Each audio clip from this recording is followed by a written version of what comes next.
तो नमस्कार दोस्तों, डेली क्लास वाले में फिर से आपका एक बार स्वागत है। तो दोस्तों, आपने पढ़ लिया था प्रकाश का परावर्तन, रिफ्लेक्शन ऑफ लाइट आपने देख लिया था। ठीक, क्या होता है कि भाई जब प्रकाश की किरण किसी समतल दर्पण पर या किसी मिरर पर आपतित किया जाता है तो वह जो है उसी माध्यम में वापस लौट जाता है। इसी घटना को प्रकाश का परावर्तन कहते हैं। ठीक, तो आपने ये देखा होगा कि आपतित किरण और अभिलंब के बीच का जो कोण है वो क्या होता है, कोण आई।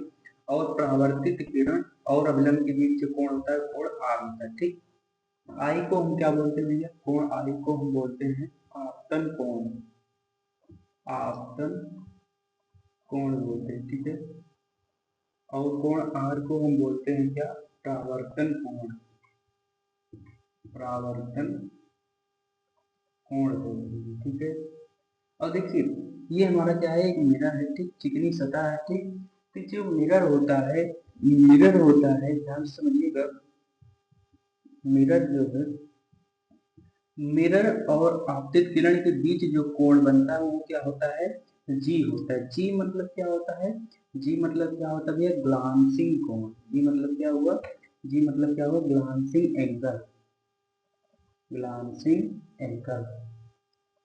ग्लांसिंग एंगल का मतलब ये हुआ कि छूता हुआ कोण, छूता हुआ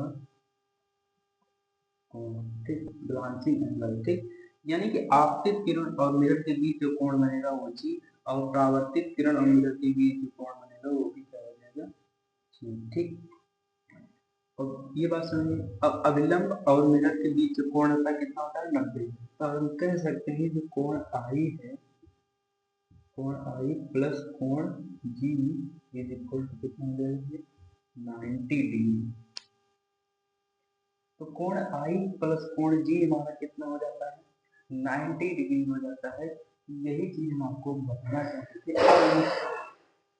इसके आगे हम पढ़ेंगे क्या, इसके आगे हम पढ़ेंगे परावर्तन के नियम। परावर्तन के नियम क्या होते हैं इसको भी जानने के लिए सबसे पहले आपको यहाँ पे देखना होगा कि जो आपतित किरण है और जो परावर्तित किरण है और जो अभिलंब है ये तीनों एक ही तल में होते हैं। पहला नियम यही है। ठीक, एक ही तल का मतलब क्या, जैसे ये हमारा बोर्ड आप देख रहे हैं, बोर्ड आप देख रहे हैं, तो ये जो बोर्ड है, बोर्ड मतलब क्या, इसी बोर्ड से सट के ये आपतित किरण आया है। ठीक, और इसी बोर्ड से सट के परावर्तित होकर जाएगा। ठीक, और ये विलंब भी इसी बोर्ड पर ही सीधा है। ठीक, ना कि ये विलंब ऐसे खड़ा नहीं होगा, ये जो है विलंब भी इसी से सटा होगा। ठीक है, तो इसे हम बोलते हैं क्या, परावर्तन का पहला नियम। कि पहला नियम क्या होगा, जो आपतित किरण है यानी आने वाली किरण और जाने वाली किरण और अभिलंब तीनों एक ही तल में स्थित है। ठीक, इतना ही लिखेंगे, एक नंबर आपको मिल जाएगा। और आपतन कोण और परावर्तन कोण ये दोनों जो है आपस में बराबर होते हैं सदैव, यानी कि कोण आई बराबर क्या हो जाता है, कोण आर के। ऑलवेज कोण आई बराबर होगा कोण आर के। ठीक, ये हमारा दोनों नियम है कि परावर्तन के दो नियम है। पहला नियम क्या है कि आपतन कोण बराबर होगा, आपतन कोण बराबर होगा परावर्तन कोण के, ये दूसरा नियम है। ठीक, और आपतित किरण, परावर्तित किरण और अभिलंब तीनों एक ही तल में स्थित होते हैं। इसी चीज को जानने के लिए आपने परावर्तन का नियम देखा। और परावर्तन के बस दो ही नियम है, आपतित किरण, परावर्तित किरण तथा अभिलंब। आपतित किरण, परावर्तित किरण तथा अभिलंब तीनों एक ही तल में स्थित होते हैं। आपतन कोण सदैव परावर्तन कोण के बराबर होता है। और ये जो है मिरर और आपतित किरण के बीच जो कोण है वो जी है, जिसे हम छूता हुआ कोण या ग्लांसिंग एंगल कहते हैं। और जो इधर भी वही सेम प्रोसेस होगा, कोण आई प्लस कोण जी बराबर कितना हो जाएगा भैया, 90 अंश। ये मोस्ट इम्पोर्टेंट टॉपिक पढ़ा है। ठीक है, ये आपको कोई भी बताएगा कि इसके बीच का कोण कितना होता है, लेकिन आपको पता होना चाहिए कि इसके बीच का जो कोण होता है वो जी होता है, जिसे हम ग्लांसिंग एंगल बोलते हैं। ठीक है, ग्लांसिंग एंगल का मतलब ये होगा कि छूता हुआ कोण, छूता हुआ कोण मतलब ये हुआ कि कोण आई प्लस कोण जी बराबर 90 है। ठीक, तो हमारा प्रकाश का परावर्तन में आपको इतना ही समझना था। प्रकाश परावर्तन होता क्या है, प्रकाश परावर्तन के नियम कितने हैं, दो ही नियम है। दोनों नियम आपको भी दिखा दिया जाएगा। ठीक,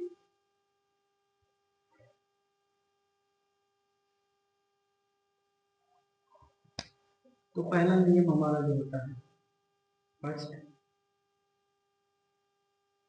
जो नियम क्या है, आपतित किरण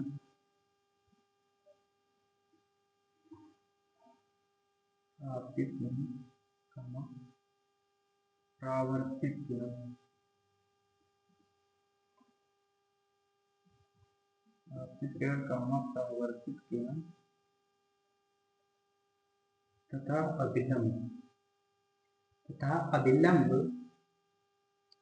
अभिलंब तीनों एक ही तल में, तीनों एक ही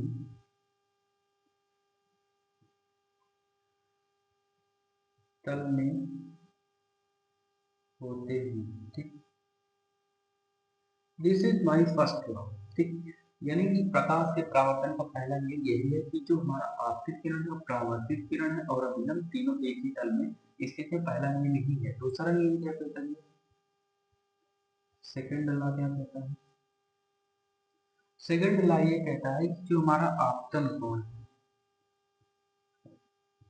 आपतन कोण, ये क्या होता है, आपतन कोण सदैव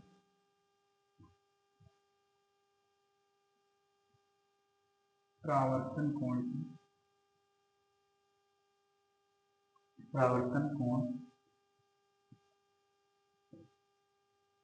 के बराबर होता है।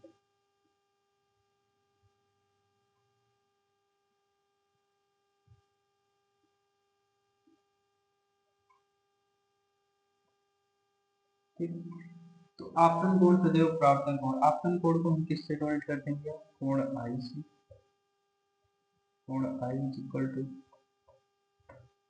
आपतन कोण, और कोण आर हमारा क्या हो जाता है, परावर्तन कोण।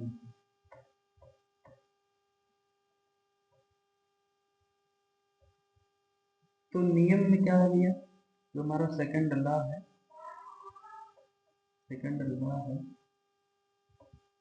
कोण